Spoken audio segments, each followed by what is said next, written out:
how do you find the price of uranium? Ah, well, there's a place called UXC.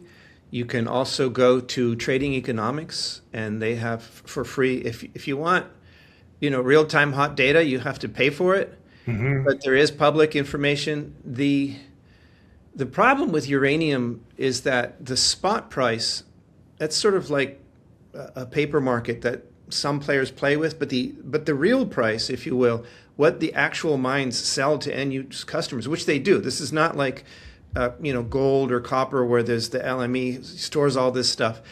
The miners actually sell to the end users, and there's a whole fuel cycle in between, but they do contract. And that long-term contract price is really what drives the industry. It's what allows you to get bank money to build a new mine and so on. That is only visible in hindsight. Like they don't have to disclose what they're doing now. You'll see it later in their financials and their quarterlies, and it may not be broken down per contract, right? So you have to kind of infer in hindsight. That makes it a little bit tricky, but that also creates opportunities, Tom, because if, let's say, spot dropped dramatically on some scare, like when they shelled near Zaporizhia in Ukraine, had nothing to do with civilian nuclear energy, and they didn't release any radiation. There was no problem, but just the idea that there was shelling near a nuclear power plant, Hmm. it caused the spot price to tank. It caused the stocks to drop. And when the market overreacts to something like that, I see that as an opportunity. When you ask, like, what triggers would I look for? To Uh-huh. me, that sort of situation is an absolute gift from Mr. Market.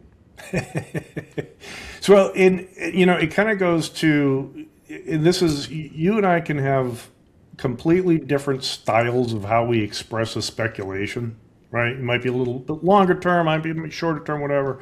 But it sounds like you're as much a contrarian as I am. You're afraid of buying the S&Ps up here at this top, and you're kind of looking at things like uranium that have been beaten down. Now, at least I do not know how to trade uranium in and of itself, not like copper. I could trade the copper futures.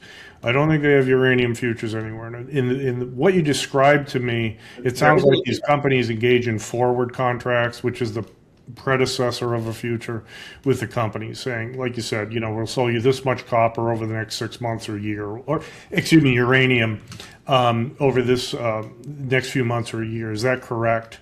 Yes, but there are ETFs. So if you don't want to take the chance of a mining company that could get an important permit denied, or the legendary endangered mosquito is discovered on their key property, Mhm. right? Then you can go. There are several. The market has a favorite, I think. I'm not going to pick favorites, but there are ETFs that you can just bet on the metal. Like you get the thesis, but you're not an expert to pick the right company. You can bet on Mhm. the metal without having to stuff radioactive uranium under your mattress.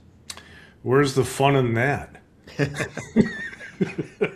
Actually, this is as an aside. Years ago, I met a guy locally that in his hobby was finding natural uranium or natural radioactive material. It's like, okay, hey, whatever floats your boat. So one of the things that I'll look at for uranium, and it was only until recently that, because I am not a nuclear engineer by any stretch of the imagination, is the whole as a tangent to the whole push for AI. How is AI and our data centers going to be fueling themselves? That I learned about the difference between, let's say, the modular reactor builders like Oklo, for example, versus the mining companies. And I think one of the ones I was looking at is UEC. I think is a miner, Yes. and I know CCJ, Cameco, Yes. and CCJ actually has decent options in it. Do you know what's the difference between? Is it any different in? Is the market different in Canada than in the U.S. for this stuff? And does uranium cross borders like that?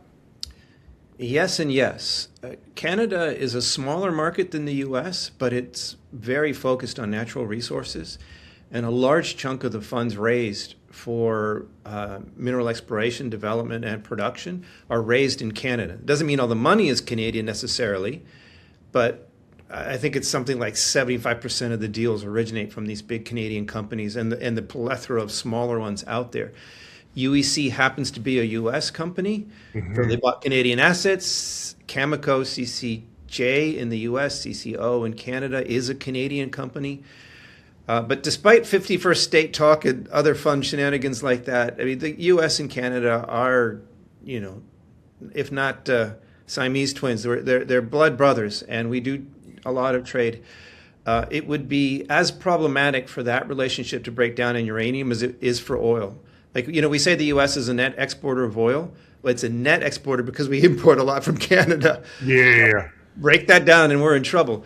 So, for the trader and or investor out there, the main thing is to watch where the stocks are listed.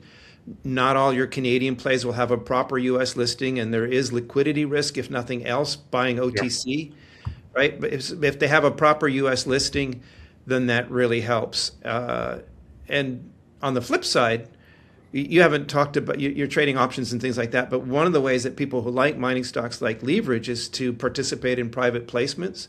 Mm-hmm. And for the juniors that are coming out, they have no revenue. So they have to raise money. They need to issue shares. Yeah. And you can sometimes get a full warrant for a couple of years, which gives you a low risk leverage to the upside in that spec. So there are good reasons for even U.S. investors to have at least international access. If not, if you're interested in this sector, actually doing business with a Canadian broker who can get you in the room and in the deal. Yeah. I mean, I know that speaking about the nuclear industry and the brokerage world, I remember hearing, I've been in this business for a long time, for better or worse. I remember when I first started out, somebody told me there's only one industry more regulated than the securities industry, and that's nuclear. And that is probably still true today, I guess. But it can be tough for Canadians to open up accounts down here and for Americans to open up accounts up there. You got to do your homework, and it can be a pain. But looking at UEC here, Uranium Energy, I think that's the American company, correct? It was, though they have bought assets in Canada as well, and they bought a Canadian company. So with all the mergers, it's dual listed now, but it started in the U.S. So so it's. The way I would use your information is, okay, are you bullish on uranium for whatever reason? And you can give me 4 or 5 different reasons why you are. Great, maybe you're bearish, whatever. As an option trader, what would I do here? Well, the nice thing about UEC is it's a $13.60 stock. That means the capital requirements are relatively low for naked short puts. And I don't love going out to doing only 16 days. The weeklies, yeah, I might go with the weekly options. And I'll just look at this option, the 12 puts, 70% probability of expiring worthless. Let's say if I sell that, can I sell it for 44 cents? And just the metrics on this trade. Uses about $450 of capital. Max profit's 44. If I can make half that profit, has an 83% probability of making $22 before 23 days is out. Generates $1.89 in capital. I like that trade. I'm going to route it just to play. Submit. Fill. Take a fill. And again, I'm not going to hold you to any of these trades, Lobo. As a trader, I own all these decisions myself. So if it works out, great. I'll credit you. If it doesn't, I'll blame myself. How about that? Well, you brought that stuff to the story here, but yeah, I'm all about independent speculators. So, well, and that's what makes it fun. And so, are there any other? What's your take on gold? I think we're likely to see more correction and consolidation in gold in the near term for your kind of time frames. Watch the war. It's stupid. Like gold is a safe haven asset, and that is true. Across the centuries, there's no questioning that. And we've got gold selling off in a war. Why? Well, this war is sending oil prices higher, which is seen as inflationary, which could make the Fed rate hikes, and gold doesn't pay interest, therefore sell gold. I mean, it's the whole post-COVID thing just blew up the fallacy of that thinking, but it's still programmed into so many traders that we're seeing a wrong-headed knee-jerk reaction to the war.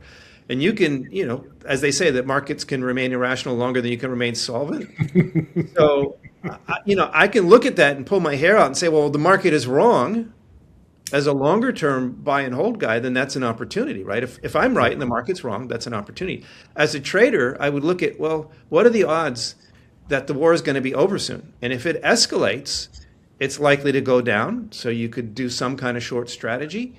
But it's very high risk to anybody who listened to what I just said. I did not recommend you do that. I'm saying you Of could do course. that. But and this is more than unusual risk to what we said at the beginning of this interview. A tweet could change this whole thing tomorrow. Or right now. But when we get off, we could find that he tweeted something, war is over.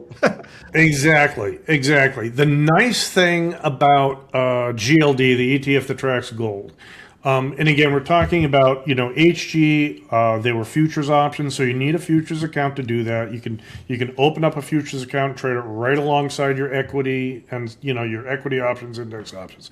Here, GLD has relatively tight bid-ask spreads, not in these 30 days of the weeklies, but if you go out to the 50 days, these are relatively tight for a $400 product. That's what I mean. Is the price of these things get up? So let's see. What do you think? Bearish over the next 50 days? I don't know.